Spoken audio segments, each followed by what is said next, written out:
बात को सुनकर के तैयार नहीं होती है और कहते महाराज जी एकांत में जाकर के दिति के साथ अपने सहवास करते हैं, स्नान करके पुनः संध्या बंदन करके अब दिति महाराज जी को अपने किए हुए कर्मों पर अब पश्चाताप हुआ। अपने जब किए हुए कर्मों पर पश्चाताप होते तो अपने पति कश्यप महाराज जी के पास आकर के दिति महारानी बोलती,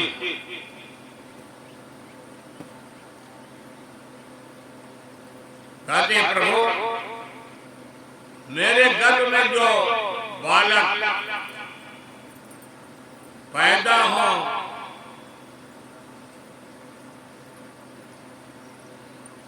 वे तभी बालकों का भी उद्धार भगवान नारायण ने करा।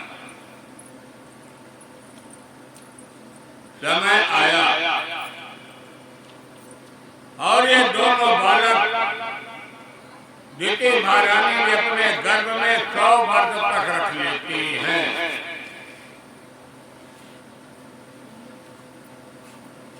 और जैसे 100 वर्ष पूरा हुआ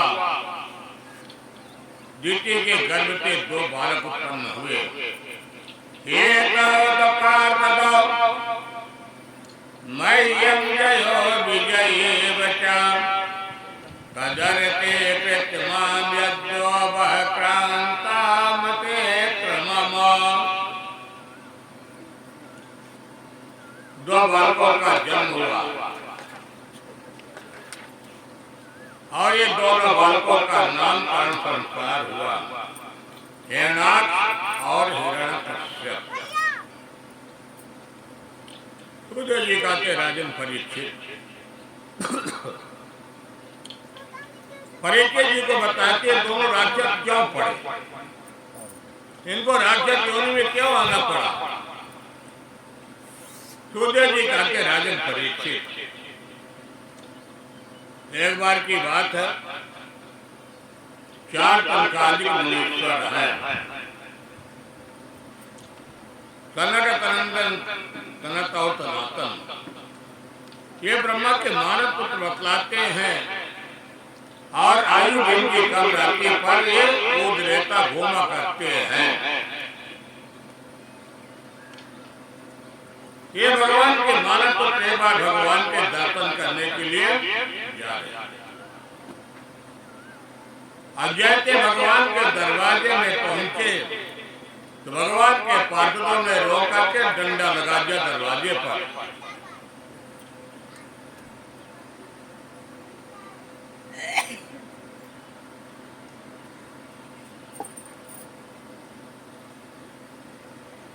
खटपट होने लगी, बात बढ़ गई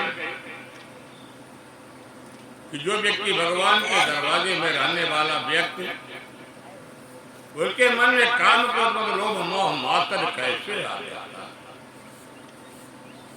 हवा भी भगवान नारायण के जो धाम में रहने वाला व्यक्ति है। गुरुदेव जी कहते राजन परीक्षित, यदि मनुष्य के मानव शरीर को पाकर के यदि मन में अहंकार आया है, वो अहंकारी व्यक्ति के जीवन का पतन का कारण होता है। क्योंकि जो भगवान के 2 पुत्र थे, पार्षद थे, ये दोनों के पार्षदों के मन में अहंकार है। ये जिसको मैं चाहूँ तो मैं गेट पास दे दूं अंदर जा सकता, जिसको मैं चाहूँ तो बाहर ही खड़ा रह जाए।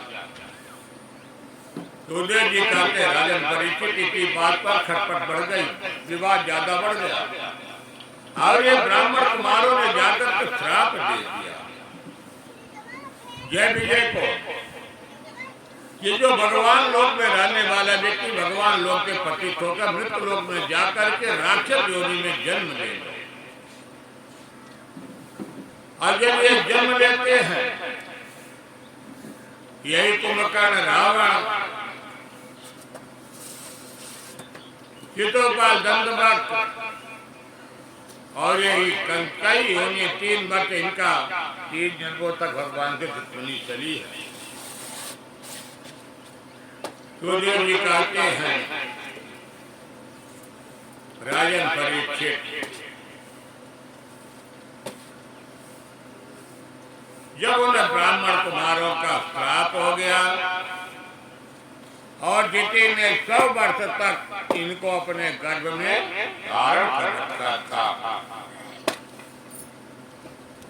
और इनका जन्म हुआ तो ये हाथ में गदा लेकर के अपने युद्ध भिक्षा मांगना प्रारंभ किए। तो मेरे बराबर पराक्रमी कौन है?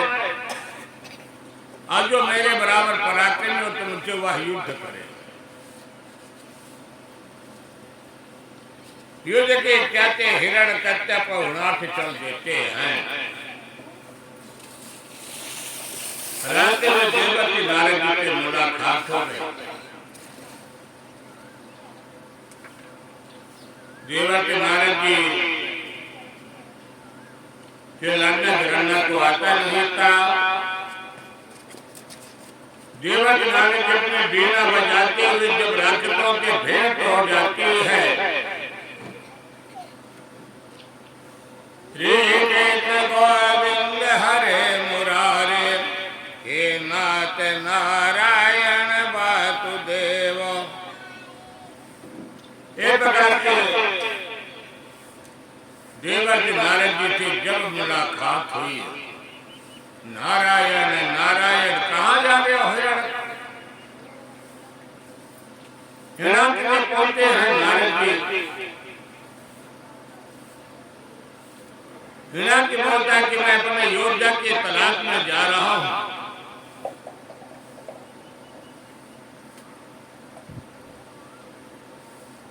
नारद जी ने बता देते हैं कि आप यदि कोई युद्ध करेगा तो भगवान नारायण ही कर सकते हैं।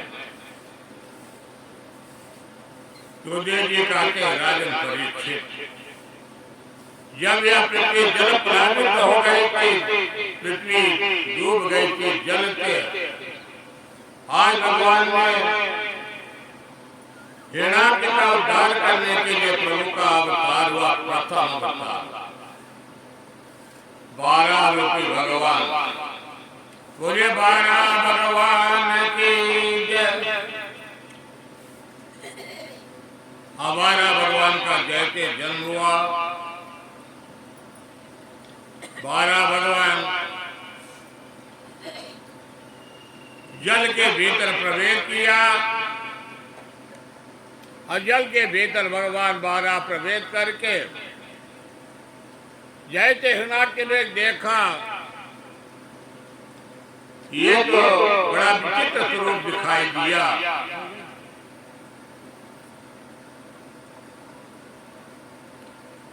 बारह रूपी भगवान को हिरणाक्ष देख करके तिलमिला जाता है।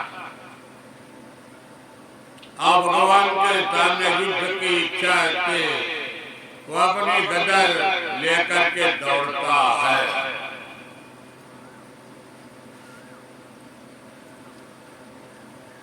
भगवान ने देखा कि मेरे तरफ हिरणाक्ष आ रहा है और भगवान ने हिरणाक्ष को पकड़ लेते हैं और भगवान ने हिरणाक्ष को पकड़ करके पृथ्वी को उद्धार करने के लिए जल के भीतर में प्रवेश किया। उसी समय भगवान हिरणाक्ष का भी मार करके मोक्ष कर देते हैं। बोले वृंदावन बिहारी लाल की जय। प्रथम भगवान ने 12 का अवतार लेकर के और आज भगवान ने हिरणाक्ष को उद्धार कर देते हैं। महामुनि मैत्रेय जी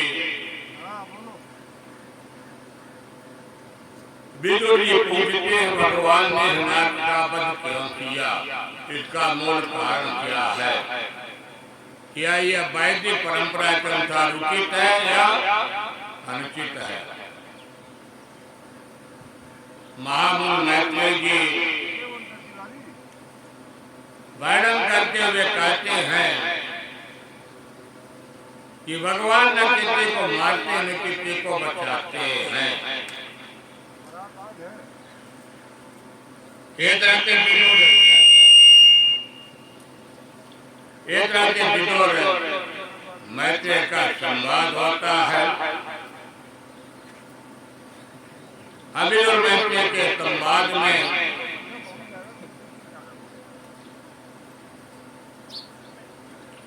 स्वयं मन की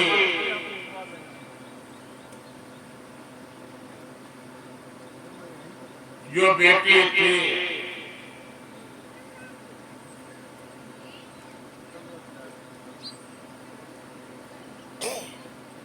जिनका विवाह स्वयं जाकर के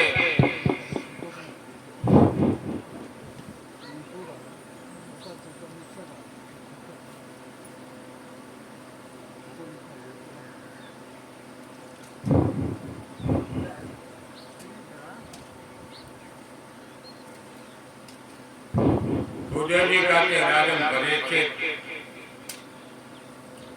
देवभूति महारानी और कदरमृति जी का विवाह हुआ। देवभूति महाराज जी जीते जगह यात्रा बना करके महामुनि कदम जी तपस्या कर रहे थे। कदरमृति महामुनि की यात्रा के चारों तरफ जितने भी छोटे छोटे जीव जंतु हैं, मेढा के त्यागी सभी एक जल में जाकर के ही स्नान किया करते थे, एक घाट में रहा करते थे। कदरमृति अपने हाथ पर लगा करके भगवान नारायण के तपस्या में बैठे हुए हैं और अपने पति की सेवा करने के लिए देवभूति भी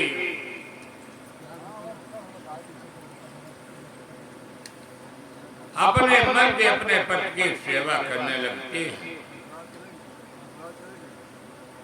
सुखदेव जी कहते राजन परीक्षित 4 वर्ष तक समाधि लगी रहती है कश्यप ऋषि की। आज देवभूति महारानी ने 40 वर्ष तक अपने पति देवभूति की भी सेवा करती, कश्यप महाराज जी की अपने पतिव्रता जीवन के व्यतीत करते हैं। देवभूति महारानी के शरीर में बाल जाकर के जैसे लटे बन जाते हैं। 40 वर्ष पहले जब राजा आए थे, अपने बेटी का विवाह किया था और आज कदरमृति का जब विवाह देवभूति महारानी के साथ होती है, तो देवभूति महारानी भी आज भगवान कदरमृति की महामुनि कदरमृति की हृदय विदीर्ण हो चुका था। कभी पत्ते खा लेते हैं, कभी पत्ते चबा लेते हैं।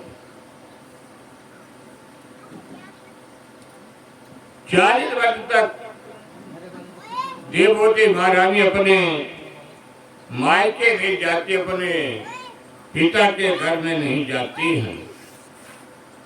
सुखदेव जी कहते राजन परीक्षित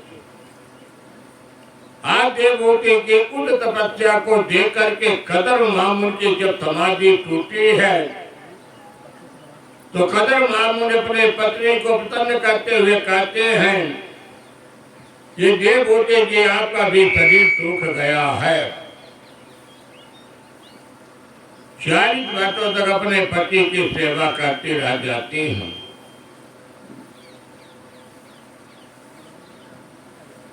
देवभूति महारानी ने अपने नेत्र को बंद कर लेती हैं और जब देवभूति भी अपने पति के नेत्र के खोलती हैं तो उनके पति देव भी सामने खड़े रह जाते हैं। कदर महामुनि अपने पति देवभूति को लेकर के गंगा जी में प्रवेश किया और जैसे प्रवेश करके भी एक साथ डुबकी लगाते हाथ पकड़ करके वैसे महामुनि कदरमृति जैसे 20 वर्ष की आयु हो जाते हैं। ये तपस्या का प्रभाव है, ये तपस्या का दिव्य प्रताप है। सुखदेव जी कहते राजन परीक्षित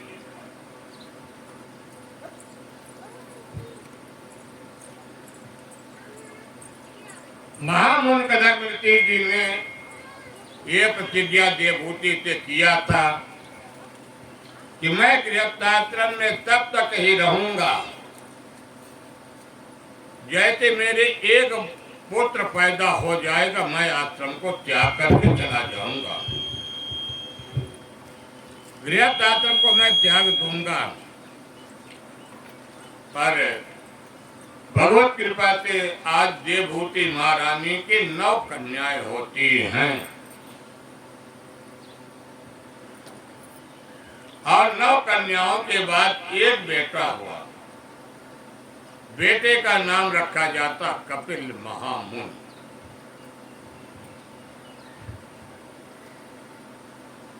सबसे बड़ी बेटी का नाम है कला। कला महामुनि मारीच ऋषि को ब्याही जाती है।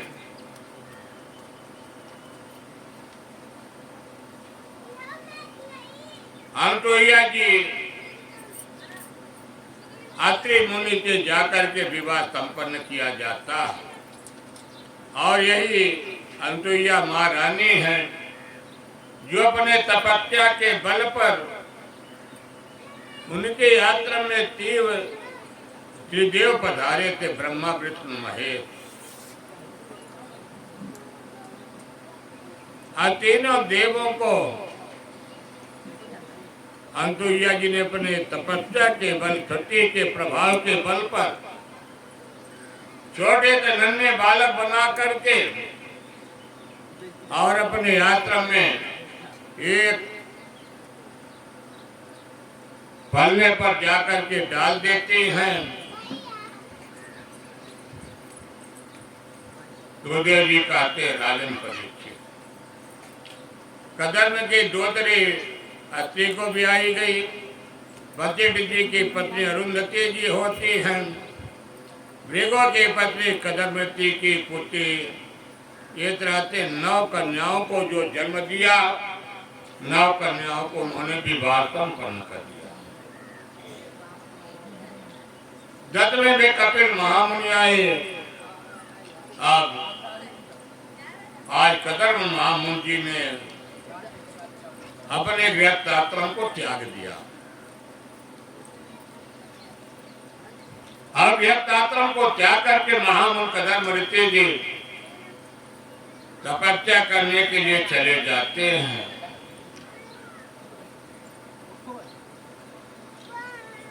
देवभूति और कपिल जी के संवादों का वर्णन है। देवभूति जी अपने 9 बेटियों को अपने बेटे के सामने आगे बैठा लेती हैं और बैठा करके उन्होंने नवदा भक्ति के बारे में उन्होंने पूछती हैं। कपिल और देवभूति संवाद यहाँ पर विदुर मैत्री जी ने बड़ा ही सुंदर बता रहे हैं। निर्वेत्रानितरं भवनितनिन्द्रितर्तनात् येन तं वाप्यमानेन न प्रपन्नात्मा प्रभोः। यह प्रसंग बड़ा ही सुंदर है। और भागवत का यह प्रथम संवाद कपिल जी व्यास गद्दी पर विराजमान है। कपिल जी की 9 बहनें आगे बैठी हैं, वृद्ध माता पीछे बैठी हैं। कपिल महाराज के माता देवभूति प्रश्न करती हैं। पहला प्रश्न,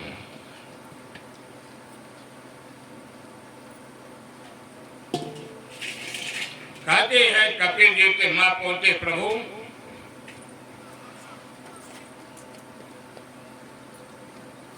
ये जो बुद्धि है, बुद्धि कैसे खराब हो जाती है। 5 ज्ञानेंद्रिय, 5 कर्मेंद्रिय, 1 बुद्धि। तो 5 ज्ञानी 5 कर्मेंद्रिय चाहिए तब अपने अपने तरफ खींचा करती हैं।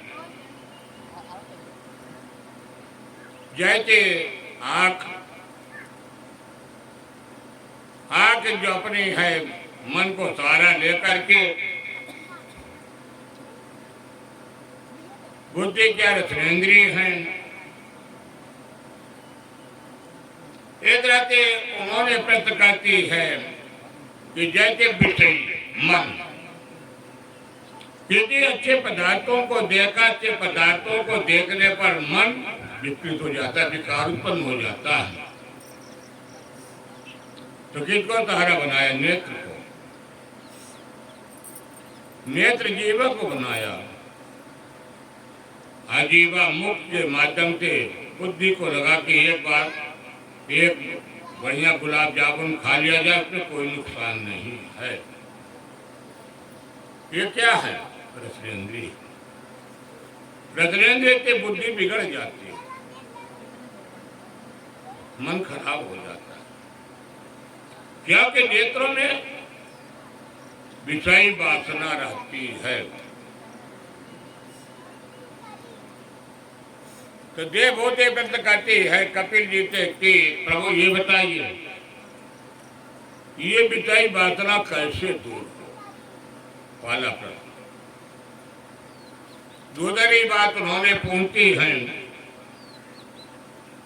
जहां तक बंधन की बात आती है तो आत्मा का तो कभी बंधन हो ही नहीं सकता। दूसरी बात, आत्मा का मुक्ति में सोचना भी, तो जिसका बंधन ही नहीं तो उसकी मुक्ति के बारे में सोचना भी कोई। तो ये पूछते कि मन का बंधन और मुक्ति कैसे होता है? ये तमाम देवभूति महारानी ने प्रश्न करती हैं।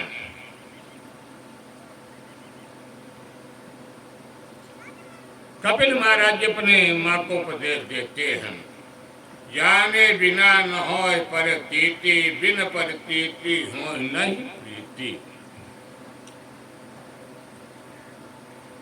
कपिल मामून कहते माँ पाले जीवन में संग करना चाहिए, सत्संग। सत्संग का अर्थ यह होता, पहले जीवन में संकल्प लेना चाहिए सत्य बोलने का। और जब जीवन में सत्य बोलने का संकल्प लेंगे, और दूसरा मन तभी जा करके बसई, ये जो मन विषयी है तभी मन विषयी हटेगा, सत्य संकल्प। और दूसरा भी तरीका बताया, अष्टांग योग। योग यम नियम आसन प्राणायाम प्रत्याहार धारणा ध्यान और समाधि। कपिल जी ने 12 चीजों का भी वर्णन किया है। माँ सबसे पहले यम, मन को बस में करना है। तो मन को बस करने का काम क्या साधन बताते हैं कपिल जी?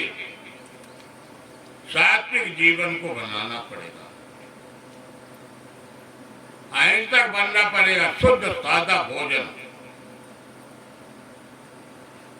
हिंसा करना, मांस मदिरा, ये सबको त्यागना पड़ेगा। एकाग्र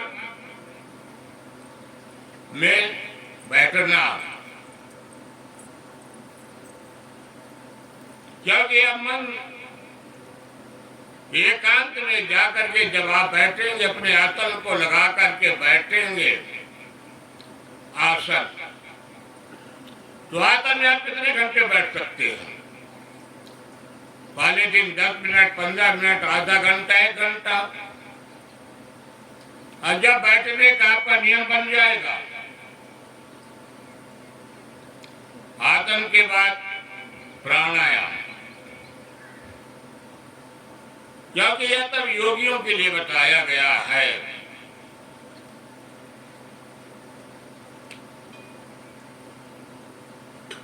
मां कपिल देव जी कहते मां एक तरह से अपने मन को जाकर के प्रभु के चरणों को चिंतन करना चाहिए, चिंता को त्यागना चाहिए।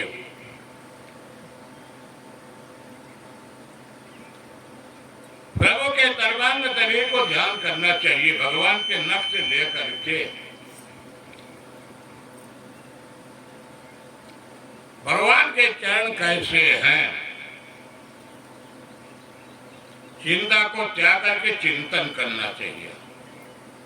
कपिल जी ने कहा कि यह जो मन है, प्रभु के जब चरणों का संबंध जुड़ता, कनेक्शन जुड़ जाता है, प्रभु का नेत्र कहते, प्रभु का मुखारविंद कहते, प्रभु के वक्षस्थल कहते,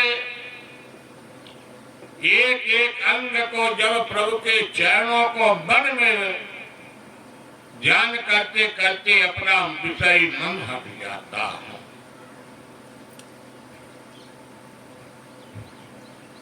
चलते फिरते किसी भी परिस्थिति में रहिए, राधा माधव का आप चिंतन करते हुए जाइए।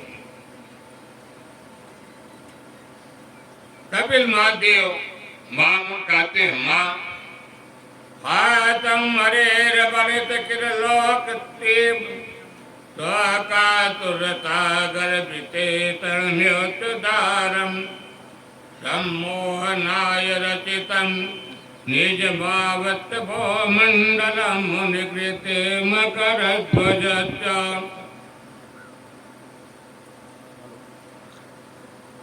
कपिल जी कहते मां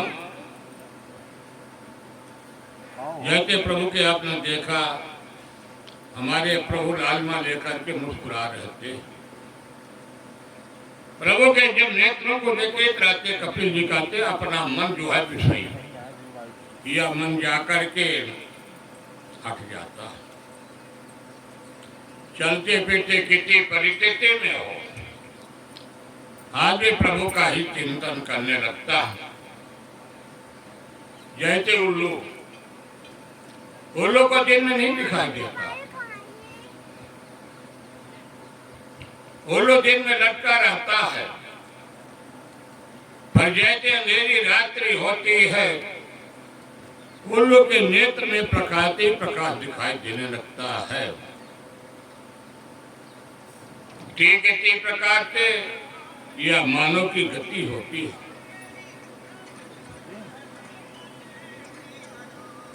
दिन आया, रात्रि आई, रात्रि में मध्य रात्रि आई, मध्य रात्रि आते आते सुबेरा हुआ। ये तो कब चलता रहता।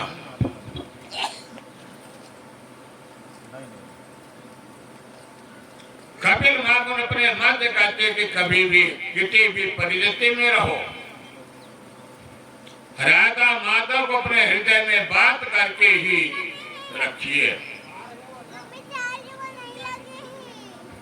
आइए, जो व्यक्ति अपने राधा माधव को छोड़ देता है, उसके जीवन में कभी भी प्रकाश नहीं आता है।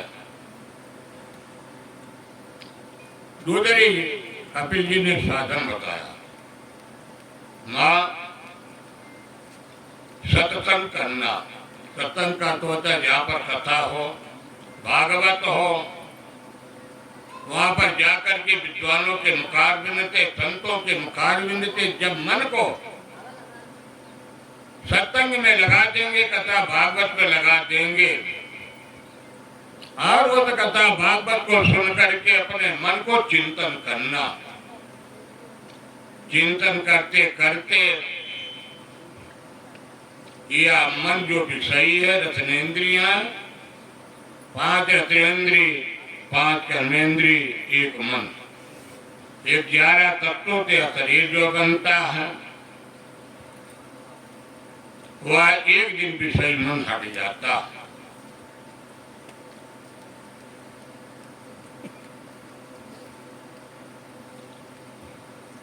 दूसरा साधन उन्होंने बताया, कहते जैसे मां आपको ठाकुर जी की पूजा करना है,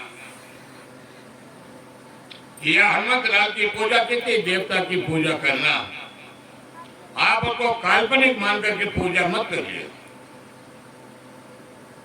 अपने जीवन में कभी बोझ मान करके पूजा मत करिए। अन्य परमात्मा काल्पनिक होते हैं।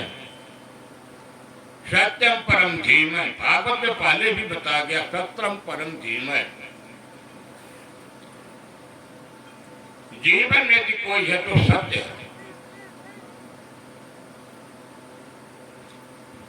जैसे तालिग्राम के बटिया को यदि आप पत्थर मान के करेंगे तो उसका कोई फल नहीं मिलता।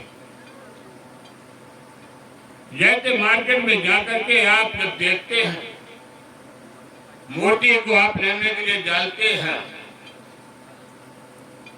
हजारों मूर्ति दुकानों में रहती, फिर भी आपका मन हजारों मूर्तियों को छोड़ करके जिस मूर्ति में आपका ध्यान बैठ जाता है, ये मूर्ति हमारी बड़ी अच्छी है। कपिल जी ने कहा यही तो मन हटाने का कारण है। दुकानदार बोलता है भैया और अच्छी मूर्ति नहीं भाई, मुझे यही मूर्ति पसंद है। कपिल जी ने कहा इसी प्रकार से मन भगवान के जब चरणों में जम जाता है, जैसे मानसिक पूजा, बहुत आप देखते कि मानसिक पूजा करके स्नान किए, स्नान करने के बाद जिस चीज की पूजा करते अपना डेली मानसिक पूजा कर लेते, पाठ करते रहते हैं या जो भी करते हैं और अपना कार्य भी करते रहते हैं। तो कार्य करने का साधन क्या है? हाथ पांव, पर मन अपना प्रभु के चरणों में लगा। ये हुआ मानसिक पूजा। कपिल जी अपने माता को कहते हैं, हे माँ, यदि आप पत्ते में भी अपने मन को देखिए उठा करके, तो पत्ता भी तभी चलेगा जब भगवान की हर इच्छा होगी।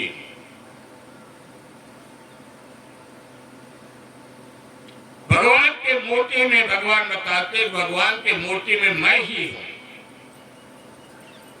यदि आपने भगवान की मूर्ति के प्रति आपकी आस्था बनी है, वहां मैं ही बैठा हूं। एक माध्यम होता है। जैसे आप तीर्थों में गए, तो तीर्थों में जब आप जाते तो आपको लड्डू गोपाल की पसंद आ गई, राधा माधव, राम जानकी जो भी पसंद आ गए आप लेके आ जाते। आपने बताया कि ये मूर्ति मैं अमुक तीर्थ से लाया, और उस तीर्थ को जिस भाव से आप पूजा करते उसी में आप भगवान आपको दिखाई देते हैं। कपिल देव जी अपने माँ को बताते हैं, अहम तरभेतु भूतेतु भूतात्मा वर्तिता तदा समज्ञाय महाभरतम कुरुते चित विडम्बनम। कपिल देव जी कहते हैं, माता मैं कणों में मैं ही हूँ, वायु में मैं ही हूँ,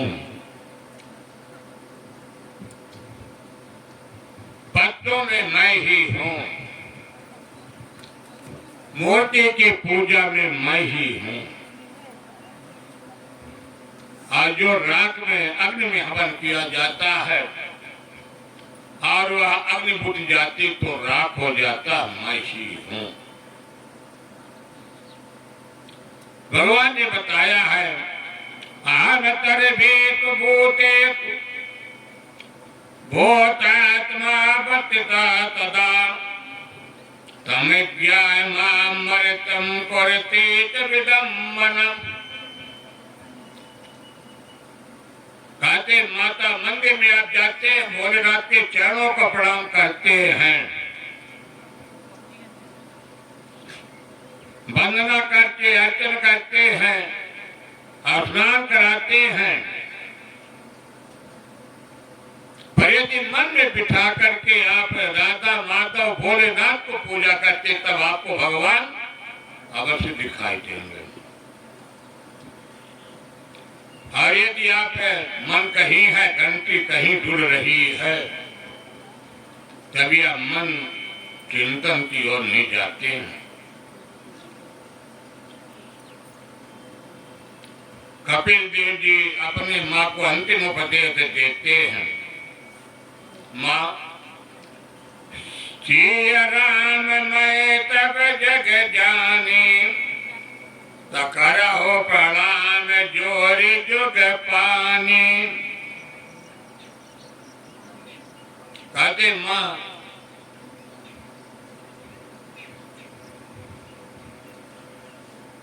किसी प्रकार के किसी भी परिस्थिति में रहो, यदि अपने प्रभु को मान करके चलते हैं, यदि कोई व्यक्ति अच्छा हृदय पुष्ट है और अपने इस मानव शरीर में अपने शरीर को लेके घूमता फिरता,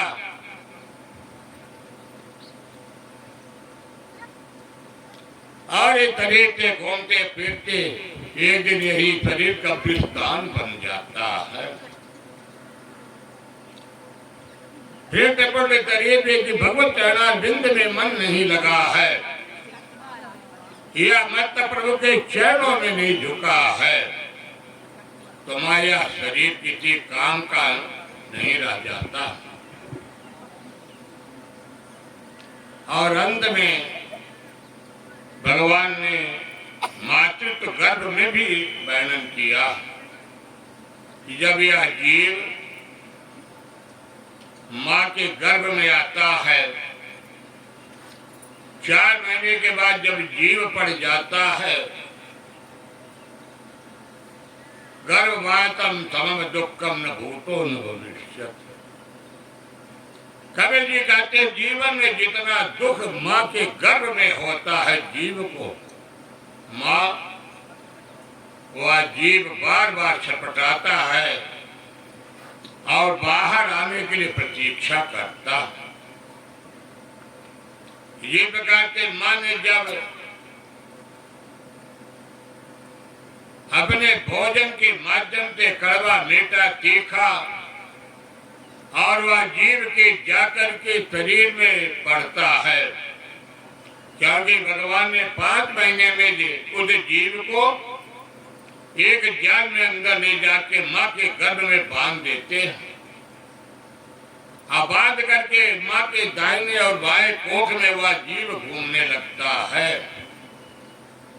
और जब माँ जिस प्रकार के भोजन करती हैं, वह जीव जाकर के छटपटाता है। और जब वह जीव 7वां महीना लग जाता है, तब जीव को अपने किए हुए कर्म पर पश्चाताप होता है और जीव 7वें महीने में जाकर के भगवान के स्तुति करता है, कहता प्रभु एक बार मुझे मातृत्व गर्भ से आप जैसे बाहर करेंगे, मैं मन लगा करके जाकर के आपके खूब भजन करूंगा। और जैसे वह जीव समय पूर्ण होने के बाद बाहर निकला, वह जीव 3 बार रोता है, क्वाहम क्वाहम क्वाहम। 3 बार जीव रो